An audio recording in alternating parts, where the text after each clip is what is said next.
All right, welcome back, everybody. Athlete Builder back in the house with my teammate Lucas Lorraine. I'm Jim Beebe. I'm in the library. Today we are lucky and fortunate to have Samantha Main from Parkview up north in Fort Wayne area. A little bit about Parkview.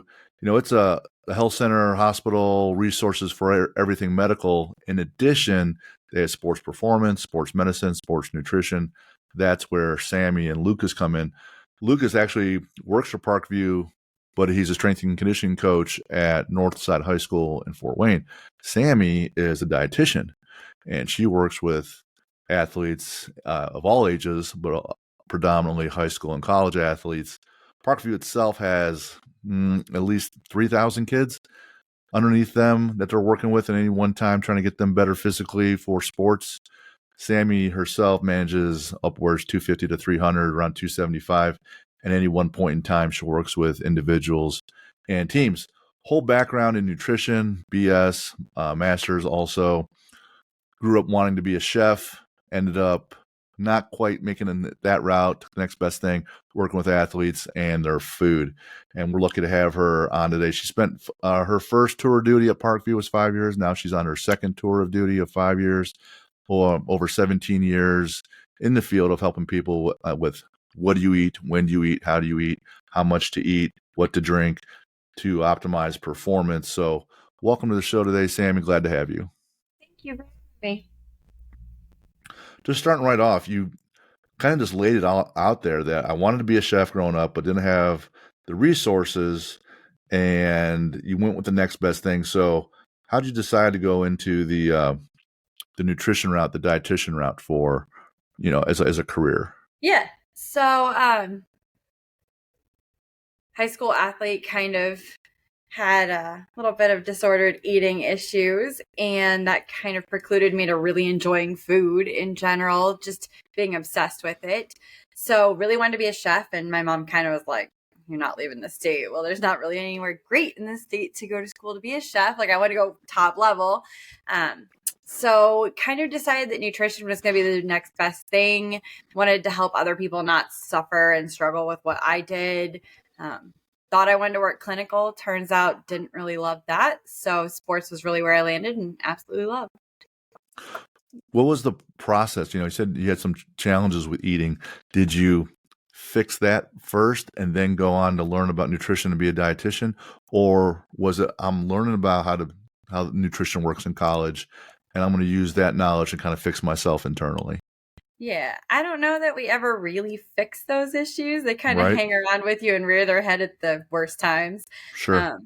Still find it happens a lot. I mean, I compete in bodybuilding, so when I'm competing and we're prepping, sometimes a little bit of that kind of pops up again. But realized I couldn't keep going the way I was going and needed to kind of change some things. Got into college. Environment started to change. Stress levels started ramping up. So eating kind of altered there. Just the fact that I was in classes around other people who were taking care of their nutrition, doing a better job of feeding themselves than I was, kind of led me to do the same. So I'd say more so waited till college and kind of realized couldn't keep reacting the way I was and had to find a different way. What's challenging is that there's still plenty of things unknown about food and how we handle it. There's what the book says you need this many grams of fat, carbs, and protein. But then there's how you yourself absorb it and utilize it. And then that's a moving target too, as your body changes, as you age, and as your activity level changes. So it's constantly a moving target. And if you're anyone that's kind of obsessive, or you want to get really granular and you realize, well, shoot, man, I'm trying to be granular and it's just not quite working, because it's this kind of vicious little game that we have to play, and there's no exact answer all the time. No, there really isn't. We're starting to move more towards genetics. Nutrigenomics is becoming a much bigger category than it ever was. We still haven't figured out a lot about genes. The problem with nutrition is, you're right, it's multifaceted. Not only is it multifaceted in our environment, our individual bodies, but how the genes react with our DNA and how they trigger certain things and help to turn on and off certain genes isn't something we know a lot about. And we don't know how that reacts in each individual person. So it's going to be a while before we can use that to really determine your individual diet, but we're really excited about it. It's something I can't wait to be able to do with my athletes. The day that we can sit down and say, I've got your DNA sheet. I know what it looks like. So here's how we eat for you specifically. Will be an awesome day, but we're not there yet. So we're moving in that direction. So hopefully it'll be easier. But you're right. If you're someone who's very type A, very numbers driven, it's really easy to get super anal about that. And in a real world, it's perfect. It's hard to be that perfect to really hit those numbers exact. I find that's a huge challenge for any kind of athlete or business, in that people want more and more certainty before they take a step forward or implement a plan. And my approach oftentimes was that way because I'm a bit, OCD on those things. And what I've come to learn and realize is I'd rather make a decent step in the right direction. Right? Maybe I'm heading north and I should be heading north by northeast, but at least I'm heading north. As long as I can get some quick feedback on how I'm progressing as an athlete, then I'm able to adjust and adapt sooner versus the person that says, well, I got to have this first right and this right before I know this before I can make a step. And it's like, well, shit, man, by the time you know all that shit, you already wasted 2 weeks, 2 months, 2 years. Yeah, we're never getting there if we do that. Like, right. 2 steps forward and 1 step back, and we're just going to barely progress. Like, I agree. I think more athletes need to be little steps, but it's a great way to build a rapport with them. I mean, when you can change something small, because we don't like to change massive things in our food. We're very close to the vest with food. It's something that's tight for us. But if I can change one little thing in an athlete and then they see that progression, like you said, in their weights are going up, they're feeling stronger, they're recovering better, they're playing faster. If we can see one little improvement, the chances of them being willing to continue to stair step that are much, much higher. You're absolutely right. Lucas and I spent a bunch of time on episode 8 with analyzing atomic habits. And if you like what James Clear puts out there, he talks about small things at a time. And the fourth requirement is that it be satisfying. So when you see that that feedback where, hey, this is kind of working a little bit, that's the satisfying piece. So you keep moving forward. Yeah. Right. So if you get that little bit, that's that drug that keeps you moving because, hey, I'm improving just a little bit. And that's really what people want, is a little bit of improvement. And that compound interest effect. Every coach we bring on here, all the athletes are like, hey, just looking for small gains over and over and over again. Yep. And that's really the big secret. The big secret is that there's no real secrets. It's exactly. hard work and consistency. Isn't that a tough sell though? Like, I got 6 kids and you're dealing with kids. I coach kids, it's a bit tough sell, dealing with nutrition with them, isn't it? It's an easier sell than clinical was. Oh, okay. Awesome. I mean, at least I'm working with athletes who want to make a change. They want to see improvement. And when they realize that nutrition can be one of those facets that can push those levers for them, it's a much easier sell than someone who, we're going to have to overhaul your whole diet. We're going to have to do it because this condition is going to put you at risk for death or worse. And they just don't want to hear it. There's so many other things going wrong in their life at that point in time that having to change something that they've done their entire life a certain way is just not going to happen. Whereas athletes, especially if we can catch them in the age group I work with, it's easier to change their habits. Mm-hmm. They're going to get ready to learn to cook on their own. So anything they can learn is great. They absorb it like a sponge. But it can be a bit of a tough sell if they're a little older and they've always done it this way. And I've tried everything and I want to lose weight. But, what you're telling me isn't going to work because I've tried everything. Well, have you really though? So, again, just begging and pleading for that one little step. And if you can get that one little step and see that result, then you've got your foot in the door. It's funny, the timing, because we're talking about nutrition.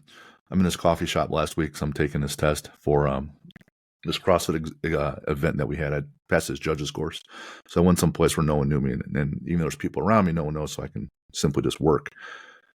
These 2 older guys, like my age, like I'm almost 50. These guys are probably around that age, and they're sitting there talking. Their friends catching up. They haven't seen each other for a while. And I can overhear them a little bit, and they're talking about nutrition and food. And I'm like, oh, Jim, just don't say anything. Just shut up. Just let them go. Just let him go. And the one guy was talking about how he likes things quick and on the go. So at lunchtime, he always stops at a gas station and get a couple slices of pizza because it's quick. Right. Yeah, I understand it's got to be easy and fast, to make things happen. But his buddy corrected him and said, hey, you're going to need to do some prep work.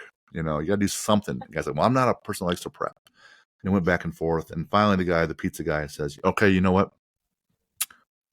I can go to Costco. I know they have those big boxes of Pop-Tarts, and those are pretty healthy. I'll get a box of those, and that could be my breakfast. So I'm starting off my day in the right foot. And I heard that piece, and I was like, all right, I decided. I'm definitely not saying anything. I can't do anything here. I'm not going to be able to dig these guys out of that hole that Pop-Tarts are not healthy options or an ideal healthy option for breakfast. So you're right. Getting kids when they're younger is going to be critical because you don't have that friction and that resistance buildup. So that's huge. Yeah. I did have a question about the undergrad and the master's work. Yeah. My wife's oldest daughter was at IU, and she started off in nutrition and wanted to be, a dietitian, things like that. And she had grown up, in our gym, done CrossFit, and mostly did powerlifting in college, made the collegiate nationals, etc. And she knows, to build mass, it takes some protein and some work, right? Mm-hmm. And the professor stood up there on first nutrition class, said, you really don't need a lot of protein to build muscle, and you definitely don't need animal protein. So anyone that's getting in more than 50, 60, 70 grams of protein a day, that's really all you're going to need. That definitely doesn't need to be animal protein. So now I'm looking for Sammy's response. Oh, I mean, when I was in college, we kind of got the same thing, 0.8 grams per pound of body weight is ideal. I don't think we knew as much about athletes then. And really, mainstream nutrition education is not based on the athlete. It's based on the majority of the population you're going to be dealing with. Individuals who need to lose weight, individuals who are just everyday sedentary humans. We know a lot of different things about that now, and I really hate to hear those kind of things. Like, no, it doesn't need to be animal protein, but can it be? Why not? And most people honestly can't get the amount they need as an athlete through plant sources unless they're really being careful about it. Most of our athletes who, I want to be a vegetarian, or I saw this documentary about vegetarians and athletes, and it's great. Okay, so let's go back and look at, were any of those athletes interviewed for that documentary? How hard do they work? Do they have a chef that cooks for them? Because you probably don't. So are you going to be able to source enough plant sources? It just kills me to hear people spread things like that and to honestly kind of stick their noses where it doesn't belong. If you're not an educator of athletes, do you know what's best for an athlete? If you're not working with that athlete's nutrition and you're not a nutritionist or a dietitian, do you really know what their goal is, what they should be eating? Probably not. Kind of how I feel about fitfluencers too. Like, stay in your lane. This is not it. You've had less education courses than chiropractors and doctors, and here you are giving nutrition advice. Maybe we should say, well, that's what worked for me. So people know it's not really gold standard. It's not really science. But we know for athletes, that is not the case, that they definitely need more than that. Even our geriatric population needs more than that. So yeah, I mean, those first couple of classes, you just got to take them with a grain of salt, especially if you want to work with athletes. If you are an athlete, you've got to realize that's not for the niche population of sports, honestly.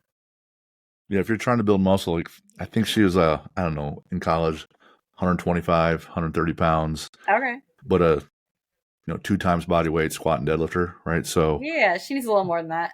She's going to need more than 50, 60 grams of plant protein, because she's like, she looked at them and called us and she's like, this is wrong. I have more than 50, 60 grams in protein shakes plus my meat. My doctor asks me all the time, how many grams are you eating? I'm like, 135, and I've been doing it for more than 5 years, and I'm not dead. My kidneys are fine. Right. Yeah. Yeah. That's really too bad. because she left and went the biology route instead of nutrition, Okay. and ended up working at a pharmaceutical company. But All right. it kind of really dissuaded her. So that's tough. Yeah. What one of the things we talk about with any program, whether you're lifting or nutrition, I say the best plan is the one that you stick to. So talk about how it's different when you're dealing with younger kids in high school, right? Sure. And then you go to college, parents aren't cooking for you, or maybe you're eating with a team, or you have different set meals. But talk about what are some of the first things you try to adjust or fix, or that small little habits you're making for the high school kids, and then also for the college kids. Sure. Typically with my high school kids, the first thing I need to fix is eating enough. Mm-hmm. Most of them are under eating. Skipping breakfast. Significantly. Yeah. And not just female athletes anymore. We see it across the board. They just don't know how much they need. And they've just, like you said, always done this. And so it's worked. I always tell them, okay, you've always done this, but if we keep doing what we've always done, we'll always get what we've always gotten. So if you want to be a better athlete, we've got to change something. How do you know that tweaking this in your nutrition isn't going to be what pushes that a little farther forward for you? With my college athletes, it's typically food choices. They're eating in dorm cafeterias and they're just grabbing whatever's quick and they're not thinking about it. Maybe they're eating with the team and, we've got parents providing for them, or we're stopping at restaurants that are ideal. Just having individuals who are choosing the restaurant or choosing the food that maybe isn't ideal for an athlete in that time period.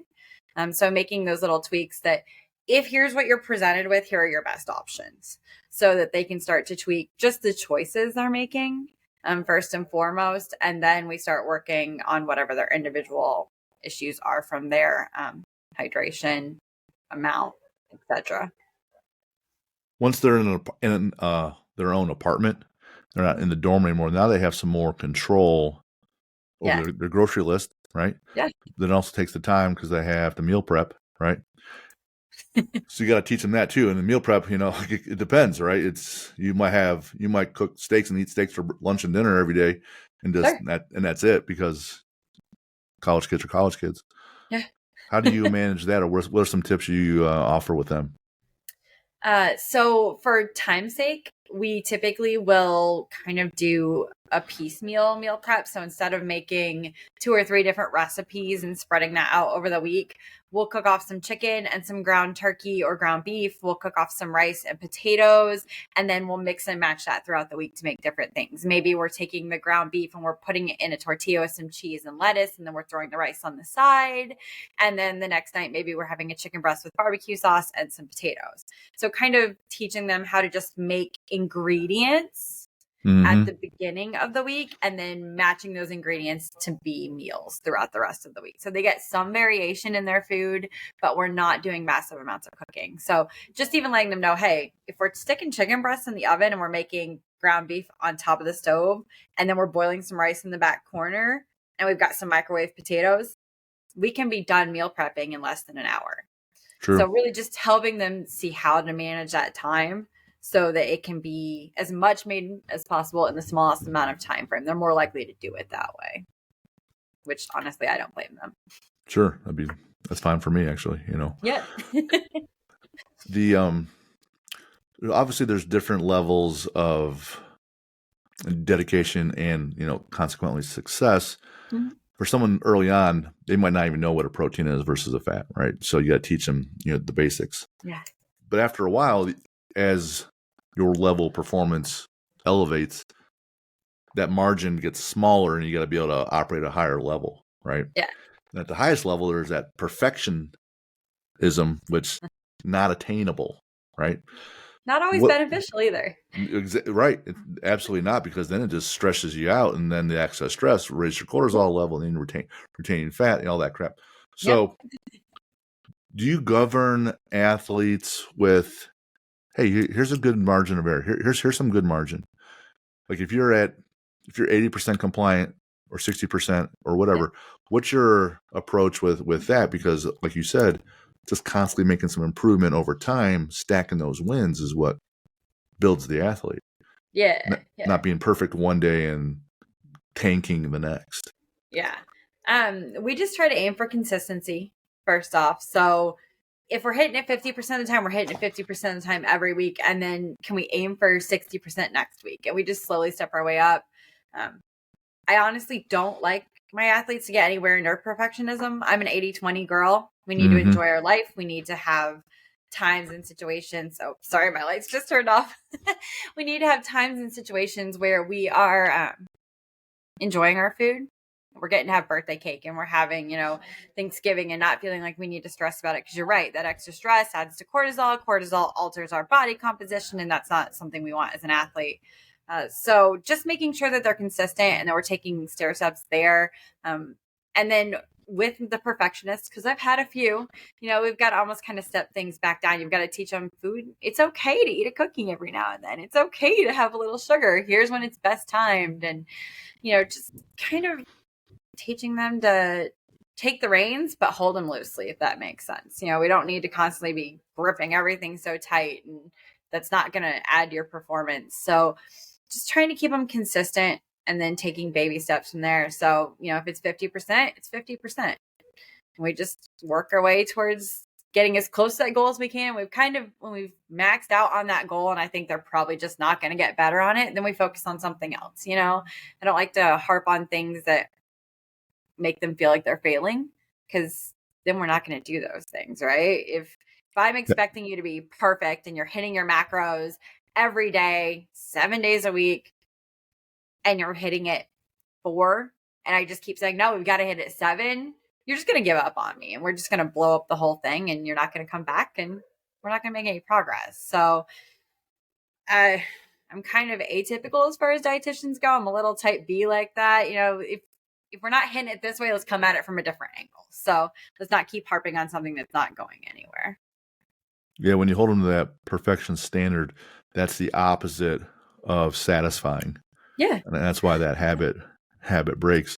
And coming at the athlete from a different direction, that's where the artwork, not just what the textbook says, comes in. And I can't expect them to do something that I realistically won't do. I mean, they're going to see me eating candy. I have a sweet tooth. So, I can't say, don't eat that. And then they turn around and they see me eating a big cookie at lunch. That's a problem. Right. With the guys and girls, I see it with the kids in my gym that I work with, their high school kids. Yeah. And I see, even their different sexes, they still have a lot of the same issues. But one thing I see, we got 4 girls out of my house, and I got nieces and even grown adults, women, every year will come to my gym and they'll say, I don't want to get bulky. Now I'm at the point where I'll say, you're not good enough to get bulky. All right. That's a good answer. I love that. I have to be almost offensive for them to understand that they're not going to. Like, if you start getting bulky, then we'll change some things. Eat less and not lift as much, but they're so far away from it. But from a performance standpoint with, middle school or junior high and high school kids, you'll have people that need to eat more to put on size because sports is a game of force, right? Yeah. But then also they'll be worried about how they appear to the opposite sex. Am I going to be good looking or not? Right. Well, and you've got parents who are under totally different societal pressures. You've got moms who are under pressure to look thin and petite and all of these things that society expects. And they're putting those diet ideas on their athlete high school daughter. So now she thinks she needs to eat to be thin like mom, but you're outperforming mom 400%. So right. Yeah. It's tough. Sometimes it's about having conversations with the moms. Really, it is. It can be. And then even when we're working with adults on their nutrition, if the spouse isn't on board as well, now there's additional friction, right? Mm-hmm. There could be some self-sabotage or some sabotage there, so that could be tough. So when we say teamwork's a core value, that's why. Because for me to perform well at home, like I need extra, or in the kitchen, I need help there as support, well. Yeah. I need support because I'm not good enough by myself. Yeah.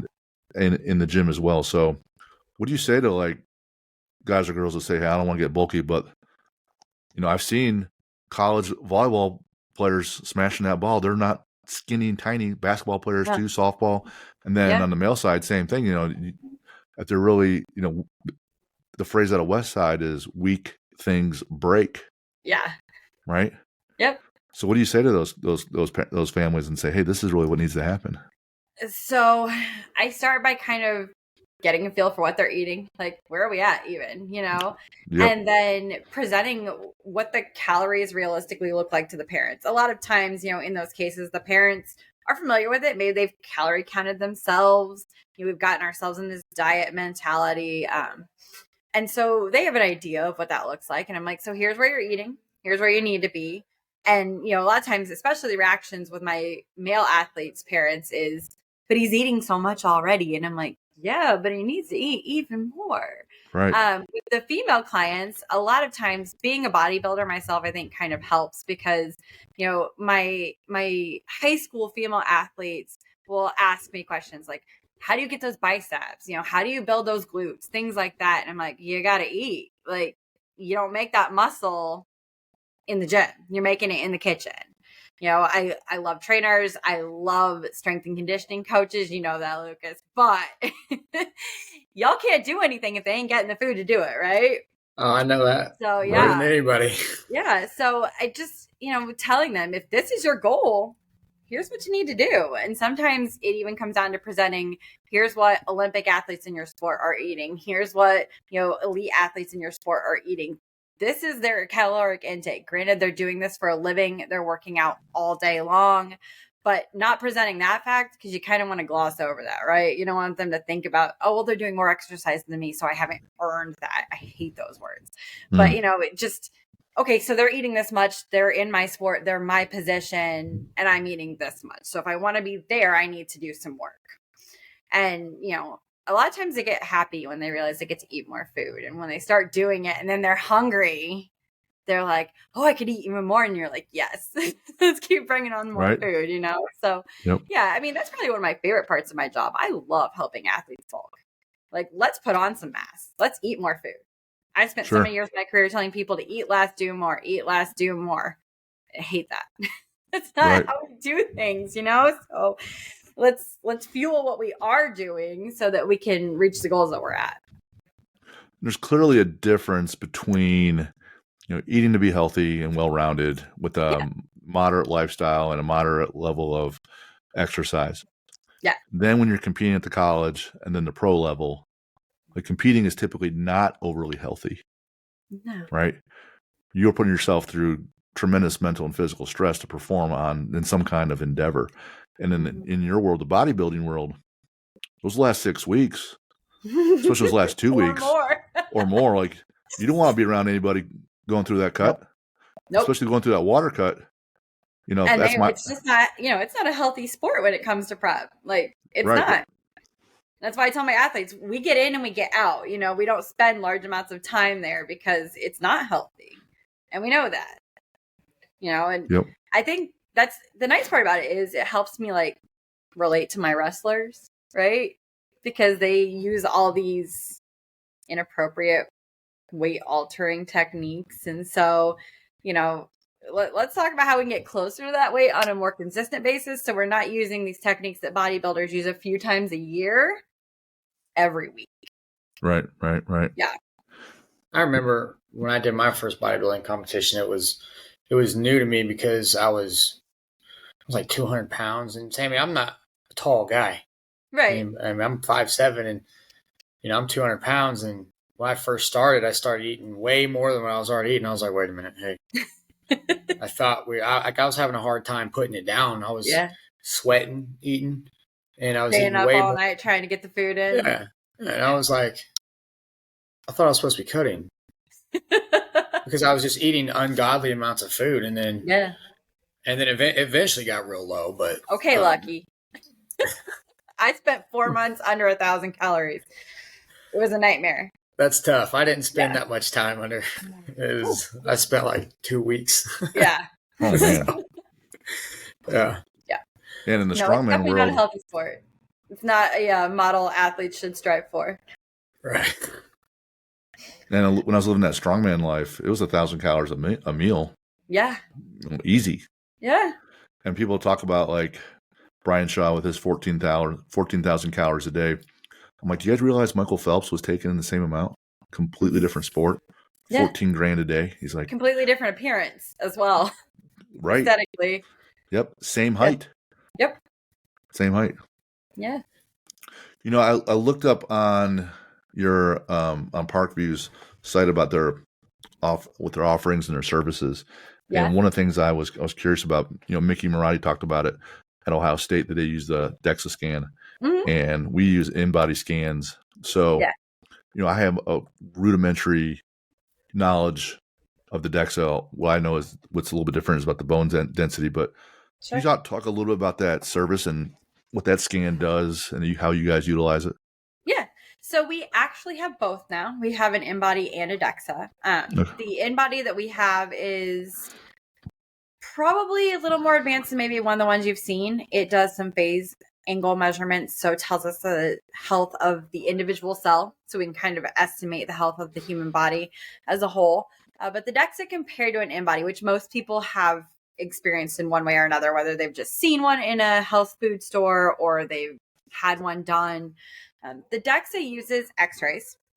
So instead of using a electric pulse that passes through the skin and then through the water stored in the body, like with an in-body, the DEXA kind of creates x-ray slices of the body. So it can get a better picture, and that's why we can get bone density out of it. So we get bone density out of it. Now, we don't really use it for that in our health system because we have a diagnostic DEXA in the system, but we get a basic full body bone density.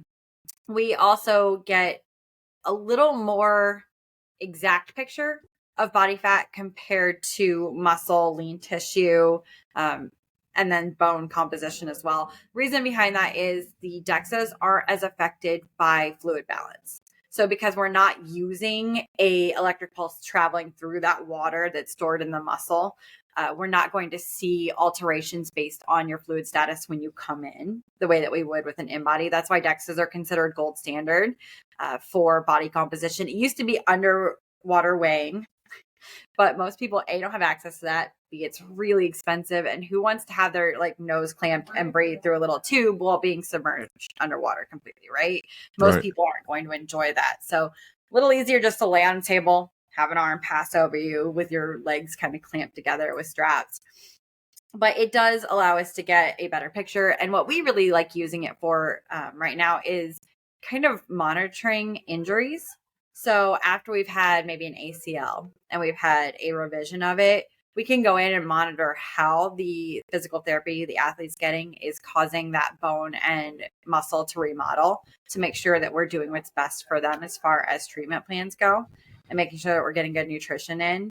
So we kind of use it multifaceted. We use it for bone density in those athletes who may be under eating, be at risk for the female triad or what we now call red S.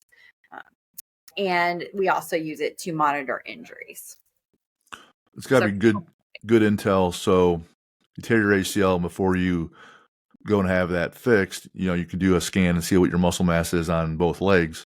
Yeah. And then once it atrophies for lack of use for a few months when you're rehabbing, you can see how it comes down, measured again, and then you know what to work back towards to get it back to where you were pre-injury is one thing. Yeah, and we also use it with our strength and conditioning coaches. Like if I see one of Lucas's athletes and that athlete has a big discrepancy between the right and left leg as far as muscle mass goes, I can go to him and say, hey, this athlete really needs to be working, the right side a little more to bring that up to match the left, so we're not at risk for injuries of over or under usage. Mm-hmm. So I can use it to also kind of help guide training to make sure that we're preventing injury in our athletes too. You've worked directly with some of my athletes too, and they they definitely benefit from that. And it's what am I trying to say here? It's almost, especially our female athletes, right after you come around and you talk and you have these conversations with our athletes, not just even about like injuries and stuff, or like when you spend time with them, they come back in the weight room and usually they're like blown away about what they can't eat and how much it's going to help them. I love that. And we've had a lot more success with our female athletes in the weight room, I'll say, after they You've see had you. some great female athlete progressions. Yeah, and that's one of the things I've really focused on doing, because for a while where I'm at, that wasn't a focus at all. Yeah. Was because females tend to get overlooked in sports and training, nutrition, and spend a little bit more time with them. You get them to buy in, you'll get a lot of people to buy in. Yeah, I mean, the science is relatively newer in the female athlete than it is the male. We used to just kind of throw out the female data because it was an anomaly. And so now we've got researchers that are specifically researching just females and how does the cycle affect their training and their recovery and their nutrition needs. And I love that you've really grabbed onto that and you really help to cater to that population. How do you work? You mentioned the triad earlier. How do you maneuver around that whenever, that's brought up? So you mean it just like an athlete discussing it, or if we have someone who's kind of at risk? Someone that's at risk, even how do you talk about, in generally, how would you talk to an athlete about it and compared to how you handle it with someone that's actually going through it? Yeah. So that's important for people that are going to be listening. Absolutely. So the red S is multifaceted. So typically that athlete will come to me. They've got reoccurring injuries. They've been seen by their athletic trainer multiple times. Athletic trainers kind of probed a little bit, how you eating? How's recovery going? Things like that to kind of feel out, are we not eating well enough? In the case of a female, are we having a cycle? Is it regular? Do we even know?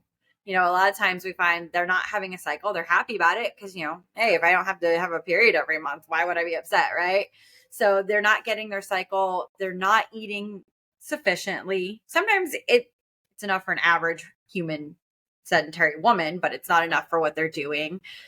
They've been chronically under eating and they're constantly coming in injured, typically reoccurring injuries. Maybe we're seeing stress fractures. I'll get my hands on them usually after all that's happened. Maybe we've even had a DEXA to kind of look at the bone density, see what's going on there. If we've got, stress fracture risk. And then we sit down and we just kind of talk, where are you at? Where have you been? What's your frame of mind around food? Have you always grown up in a household where mom said we have to eat clean? We have to only have healthy foods in the house. We don't do sugar. We don't do gluten. We're cutting out food groups. What is their mentality around it? Are we approaching it from disordered eating, or are we approaching it from this is accidental, that I just didn't know that I needed more. I was eating what I was eating when I was 12. I started being active. I didn't realize I needed to get more. We've just worked our way into a deficit, but I have a great frame of mind around food. And so figuring out where they're at, am I okay with food and I'm okay with introducing more? I just didn't know I could. Or do I honestly have some disordered thoughts around food? This food group and that food group shouldn't be eaten, and we shouldn't eat these things, and we should avoid that, and I need to eat less so that I can look aesthetically pleasing. Are we coming from a sport that is weight dependent?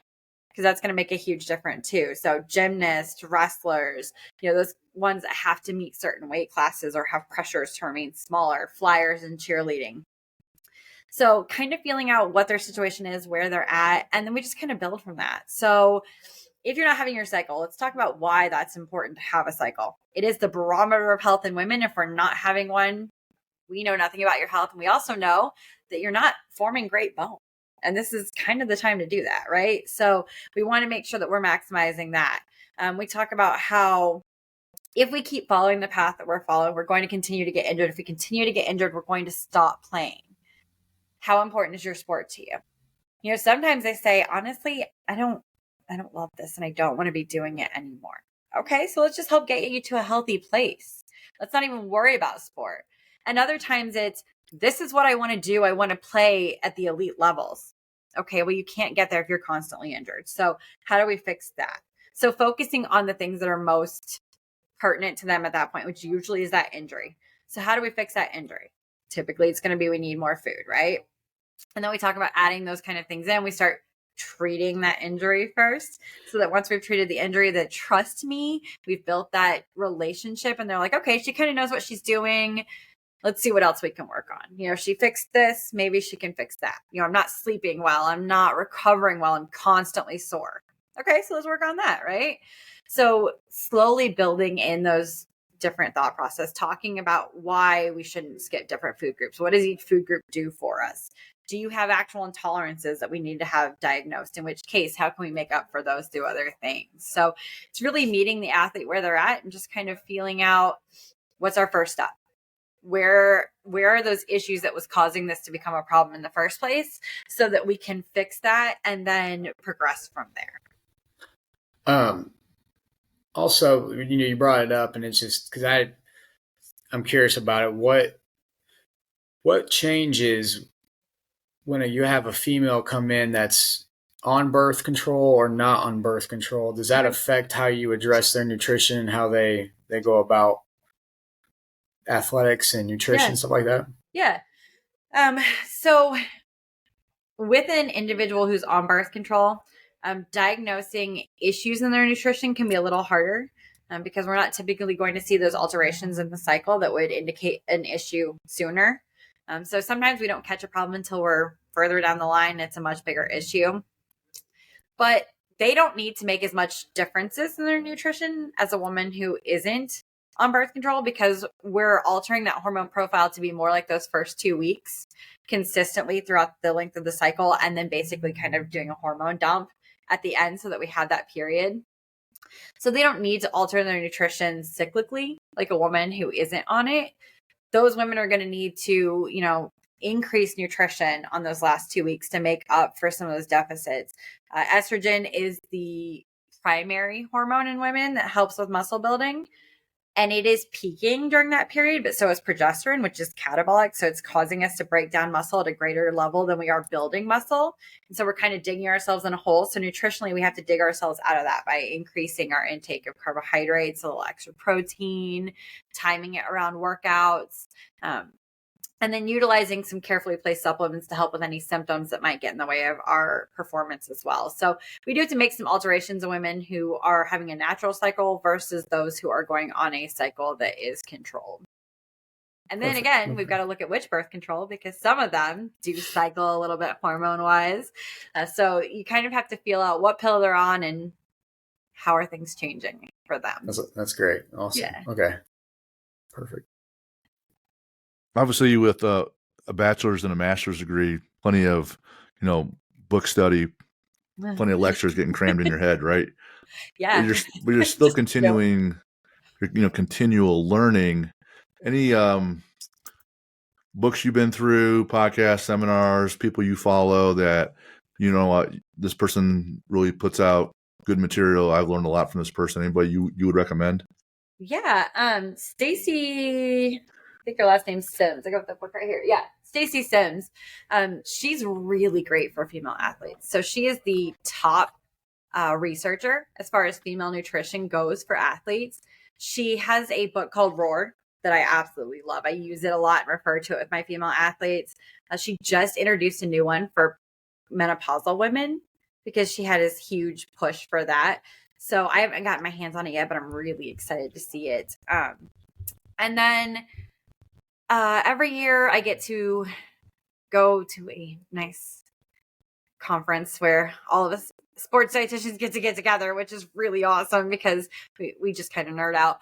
But there's always a couple of researchers coming from the UK that are in the nutrigenomics region that I love reading their research articles. It's a little much for the average person to get their hands on and kind of delve through because there's a lot going on there. But yeah, I mean, honestly, there's some sports nutrition handbooks. Nancy Clark writes some really good stuff. She's kind of the grandfather of nutrition for athletes. So she writes some really great, awesome books that are pretty simply written. She does kind of a bucket mentality with her athletes. So here's your morning bucket, your afternoon bucket, your dinner bucket, and you're going to kind of fill those up to, meet your needs for the day. And so she does some really great illustrations with her athletes to kind of get the concepts that are pretty difficult through to them. So it's usually one of the ones that I recommend for someone who's kind of looking to just get in at the base with athletic nutrition and kind of just get a better feel for things, because Awesome. she makes it really easy to understand. One of the questions I had here for you was dealing with teammates and for looking for some tips. And you wrote, One of the things that's helped you is a refined sense of empathy. Clearly not sympathy, right? And I find, athletes will sometimes come in and they're trying to, in my assessment, manipulate how you feel, Yeah. that you're sympathetic with them so you feel the same way. And then you say, hey, it's okay what you're doing, right? Yeah. When really it's not, Yeah. right? Yeah. So how do you manage that with, because you have to build rapport and trust, and then exert more and more of those reps leads to more confidence. But when they come in and they're trying to get you to buy in, hey man, I only have time for a chicken biscuit sandwich on the way to school for breakfast, and he plays linebacker. He's going to play in the Big Ten, and I'm like, bro, that's not it. That's not it. Yeah. So how do you, other than just taking that kid and saying, dude, what the hell are you doing? Get your head out of your ass. Yeah. I mean, Lucas will probably attest to, I'm kind of known for my honesty with my athletes. Like, I'll meet you where you are, but we're gonna kind of do it my way. Like, I can't be there to cook for you. I'd love to, but I lay it out for him. So that's great that this is all you've got and that this is what you're doing. And I love that you're doing breakfast. I love that you're getting something in. That's a great start. And I understand not having a lot of time, but let's maximize the nutrition we get in that time. So, if a chicken biscuit is all you've got time for, so you've got time for the drive-through, right? Mm-hmm. Okay. So let's make some healthier choices there. So is there a Starbucks on the way? Is there a Dunkin' on the way? Because they've got turkey, sausage, and egg white sandwiches that are going to be a better option. So let's hit somewhere like that we can get something that's got the same kind of foods that you're eating, but a healthier version of them, so that we can make little tweaks in those things. Or, okay, so if you've got time for the drive-thru, you've got time for the microwave, right? So let's get this particular type of pre-made sandwich out of the freezer section, and you can pop them in before you go, and it can just go out the door with you. Or here's what we can keep in our bag, so that you've got things to make a meal out of when you don't have time like that. So I get, I like to approach them where they're at. I understand what you got time for, but in reality, here's what we need. So how do we bridge that gap between the two? And then helping them make those connections to get from where they are to where I kind of need them to be. Because at the end of the day, it still takes what it takes. And if you play linebacker and you tell me, and your parents are saying he eats a ton, well, he wants to play linebacker at the D1 level and he weighs 195. No, that college is going to ask you to gain weight before you even get there. Yeah, and if you don't, I'm sure that strength coach they'll be weighing you in every day. Yeah, seeing where you're at, and if you're not trending up at all, you're not making it off the practice squad. And you're going to be in the dietitian's office anyway, so you might as well start with me here. You might as well, because they won't put you on the field because they know you can't handle the load. Yeah. How about eating for? And that's just like in the morning and stuff. What about recovery? Games on Friday nights, games on Saturdays. I want to go home. I want to drink. I want to have pizza. I want to eat subs. Right, and then college kids, hey man, we won. Time to party. Right, there's a culture that I deal with a lot of rugby kids, and there's one school I won't mention, but when they win, they pass around this cowboy boot that they fill with beer. And they all got a chug out of it, right? So that's obviously not optimal, but pretty funny. But just getting people to eat a little bit to recover. Talk about just a couple things that will help with recovery. So recovery, the big thing here is carbs. Mm-hmm. I mean, athletes think it's protein, and protein is amazing. Don't get me wrong, but we don't do enough carbs in the post-workout series. So, I let them know it's kind of like a car. If I gave you a car for free and I hand you the keys, but I didn't put a gas in it, is it going to be much fun, right? You're going to have to do some work to make that car be enjoyable. But if I put some gas in that car, suddenly I can have a lot of fun with it. It's the same with muscle building. If we think of protein as being, the engine of the car, it's great by itself, but it can't run the car and provide the fuel for the car. So it's got to be one or the other. And so we need to throw those carbs on top of it. So, I always tell my athletes, if you have a sweet tooth, if you like those less healthy carbs, let's say Pop-Tarts, like we were talking about that being a healthy breakfast, it's great in that post-workout period. For sure. Maybe if that's where you want to have those things, they're quick, easy to digest, and therefore they're going to get into the bloodstream, into the muscle faster. we're going to be primed to take on that nutrition. So, granola bars, Rice Krispie treats, Sure. All that small stuff. amounts of Skittles, fruit snacks, honey, those kind of things are what we really need to be focused on in that time period. They don't realize that protein, which will have a higher fat content, takes a little bit longer to digest. Yeah, not going to get where it needs to be as soon. And your body wants some other things to recover really quickly. So getting some carbs in there quickly helps it kind of heal. And then you want to build. So a little bit later, half hour later, 45 minutes later, and our add some protein. strength and stop and go athletes, I mean, that's what you run on, is the carbohydrate stored in your muscle. If we're not replacing that, we're not going to be prepared to go the next time. No. One of the things you listed here for recovery, obviously there's the mobility, stretching, yoga, so you're getting your muscles to do what they need to do. But you wrote time management also. So that's one thing. If you are more organized, you can get more done. Yeah. Right. But what about the component of, you know what? I don't need to be perfect and get all the shit done. Maybe I only need 80%. So maybe I need to eliminate some things. Get that out of the system. I don't need to do everything. I have some more downtime. I can then recover. Talk about what you meant by time management and for performing, and then obviously recovering and adding less stress because you're more organized. Yeah. I mean, for me, recovery was always the first thing to go. When I get busy, I forget to stretch. I forget to roll, and then I get injured. And now I've got to take time to do PT. And then I don't want to do that either. So I learned that, especially as I've gotten older, I just need to, you're right, sort out the things that just really don't get the job done for me. What are the things that I'm wasting time on that aren't contributing to my career, aren't contributing to my sport, aren't contributing to the things I need to get done to function on a daily basis? Weed those things out and then start building it in. For me, I really had to schedule my recovery because otherwise I don't get it done. So having my coach build it into my programming so that if I don't get it done, I feel guilty because it wasn't done and it's on my program really helped a lot for me, because then I prioritized it a lot more. Whereas if it was just something I knew in the back of my mind needed to get done, it wasn't happening until I saw the PTs and they were like, hey, you need to be doing your work. That's why you're constantly down here.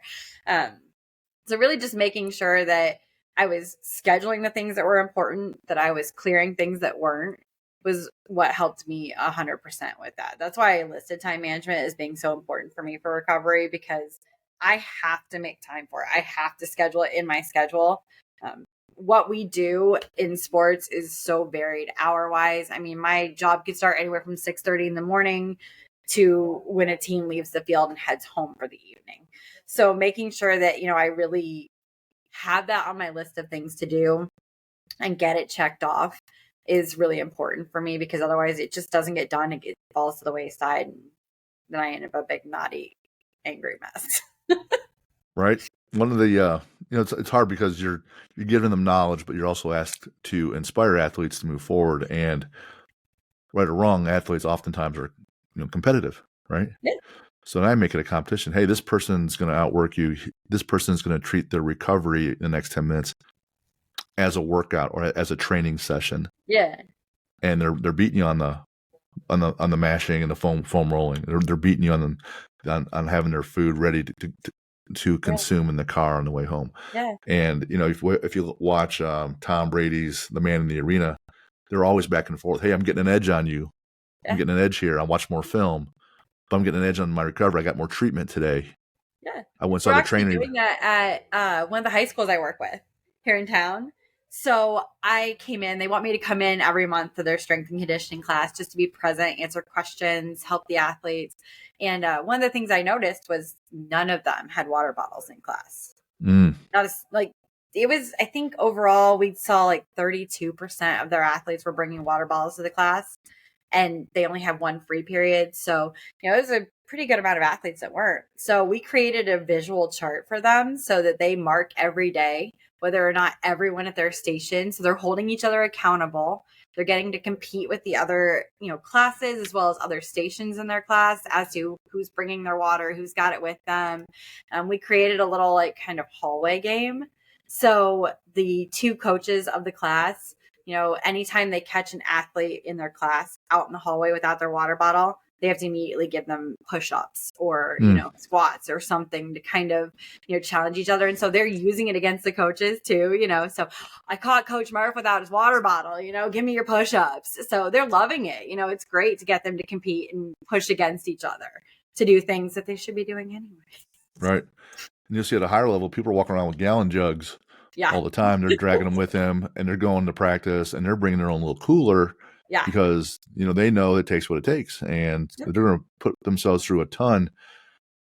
So they got to, fuel and recover, because that's all part of it, right? Yeah. It's definitely not the sexy part, but it makes as much of an impact as anything else, right? It does, definitely. Yep. Well, you said you're on 2 tours of duty so far with Parkview. Any plans for the next, 5-10 years of horizon for you guys? Tell us what's going on. I mean, I'd love to work with an AHL or NFL team, but I love where I'm at right now. I want to grow this department. So right now it's one me for all of our schools and our universities and all of our athletic teams. I'd ideally like to be able to provide those schools with the kind of care that some of the Big Ten teams get. They've got a dietitian stationed at their university that covers 2 or 3 teams. And then there's one for each of them. So you really build that relationship with the athletes. You get to spend more time with them.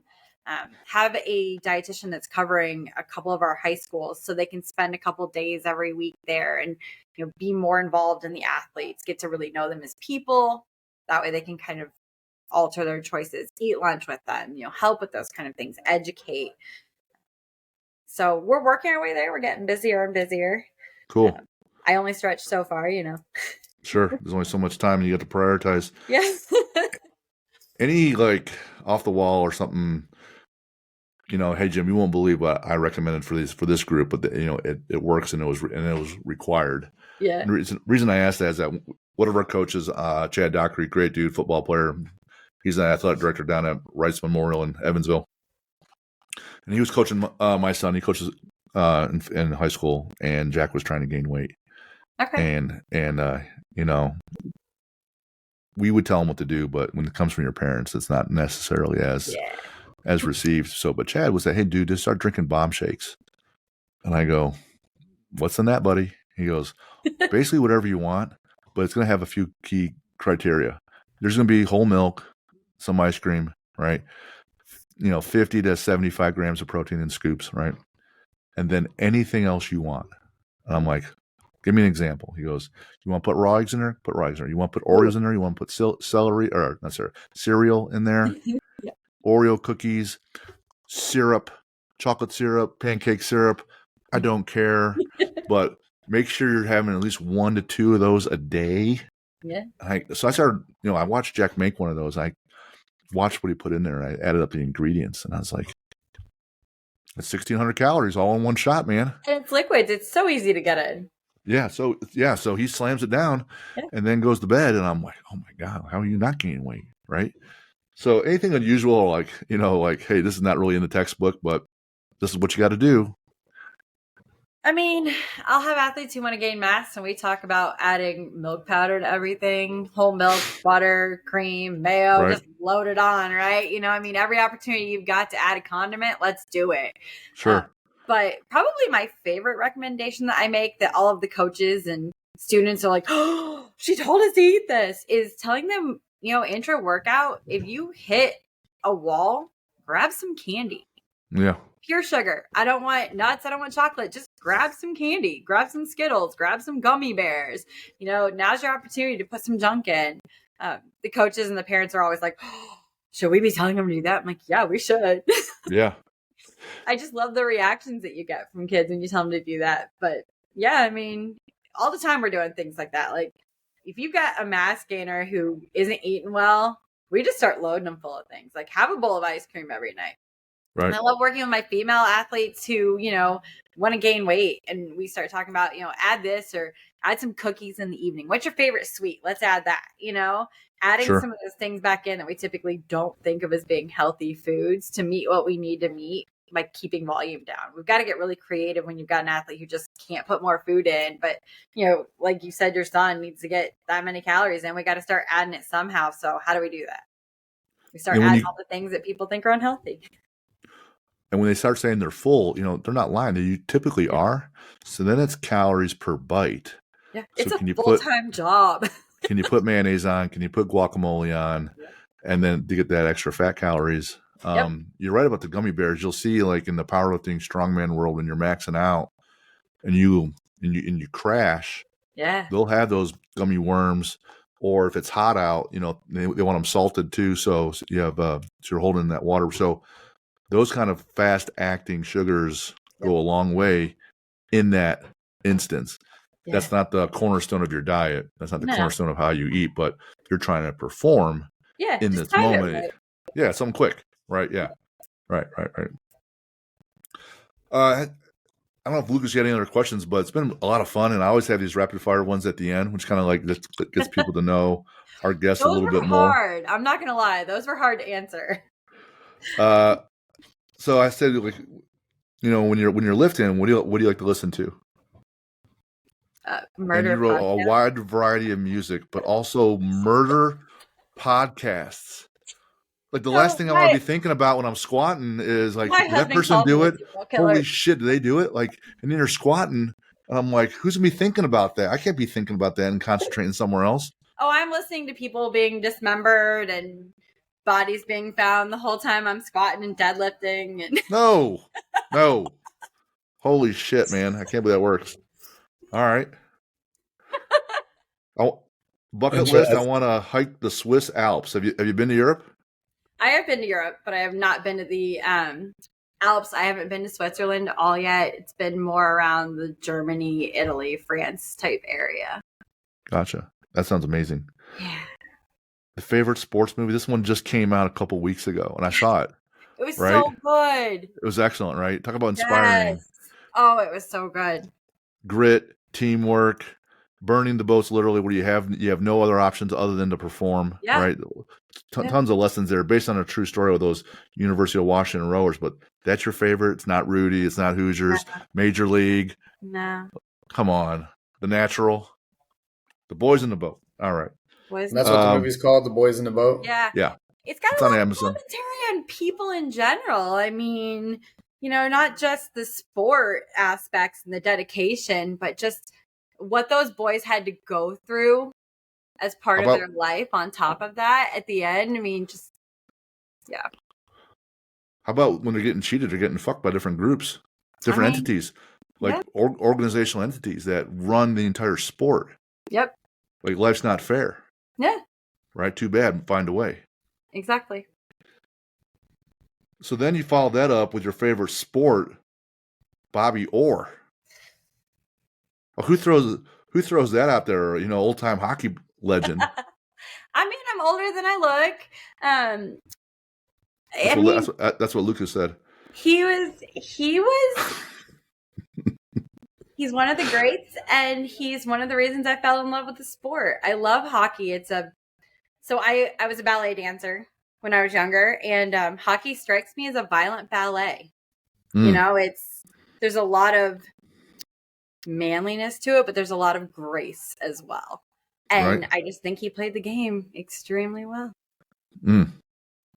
Ballerina, that's another hard on the nutrition sport. Yeah. Right? Dang. Yeah, in a lot of ways. Yep. Then we go into the favorite books. Now we're into fantasy, Bridge of Terabithia. And Harry Potter. Harry Potter. Okay. Truth be told, I've been through that series. I read the books and watched the movies. Nice. Yeah. Books are better than the movies, but they did a really good job sticking true to it. Always, right? Yep. Superheroes, Jane Foster and the Scarlet Witch. I have a thing with Valkyries. So Jane Foster in it, you mean she becomes the head of the Valkyries, and I just think that kind of position for women is pretty badass. Excuse my language, but right. And the Scarlet Witch, she's just cool. She's a. They whip some ass. Well, but she's one of those characters that's good and bad. Mm-hmm. But she's not necessarily bad by her own doing. Like, people manipulated her there, so. Usually people don't start off right out of the womb being assholes. Not generally. No, usually there's a bunch of horrible things that happen to them, and they don't handle it coming as from well the as they serial could. killer world, there are a few that I think popped out that way, but I'll start thinking about that next time I'm squatting. yeah. I know how it goes for you. I'll recommend some podcasts for you. Do you listen to Crime Junkie? I do. Yeah. Yeah. All right. Crime Junkie's pretty good. Yeah. They're out of Indiana, aren't they? Yes. Yeah. And she has one called the Deck that actually focuses on the playing cards that they use in prisons. Yeah. With the pictures of missing people, to see if they can find any leads on the cases. There is a Crime Junkie episode where they found some dead people in Fort Wayne in the sewers. Did you listen to that one? Yep. Crazy. Yeah. Favorite thing to work on is back. I like that because I say strong back, strong everything. And if you had 10 million, my strongest body part. It's usually one of the most neglected for athletes. Their whole posterior, hamstrings and butt are terrible, right? It's not the pretty part. It's not the part that everyone's looking at. So right, exactly. And it's hard for me to believe that because everyone likes to look at everybody else's butts. So you think the back would be right there? Right. If you had 10 million, you'd like to be a baker. So going back to that childhood dream of being a chef and a baker, right? Yeah, I'd have my own healthy version of a pastry shop. Oh, forget that. I want the unhealthy version of your pastry shop. Well, I mean, we'd have both. It'll be fine. It is Indiana. Yep. So we listen to murder podcasts. We like hockey, but we also like Boys in the Boat. Yeah. Then we have fantasy with Harry Potter and Marvel, and you ended the whole thing with a religious author, C.S. Lewis. Her favorite quote: "We meet no ordinary people in our lives." Yeah. Well, you're clearly not an ordinary person, and we've been, very fortunate to have you on today. It's been a lot of fun. Where can we find you guys? You can find me at the Field House in Fort Wayne. Okay. So Parkview, right? Yes, and online? Right across from the Sky Zone. So if you go break something, come over and see us. Gotcha. All right. Well, we'll be posting all your links to social media and your website on the podcast so people can find Parkview and they can look for you. For our listeners, be on the lookout for the Athlete Builder Summit coming up here in several months. We'll get more into that later down the road. Lucas doesn't even know about that yet, but I just dropped it on him. Uh-oh. And anyone that has questions they have for us or our guests, send them to info@athlete-builder.com. Once again, we have Sammy Main on from Parkview. Been a lot of fun today. Thanks so much, and we'll talk again soon. Thank you for having me. It's been amazing. You did great, man.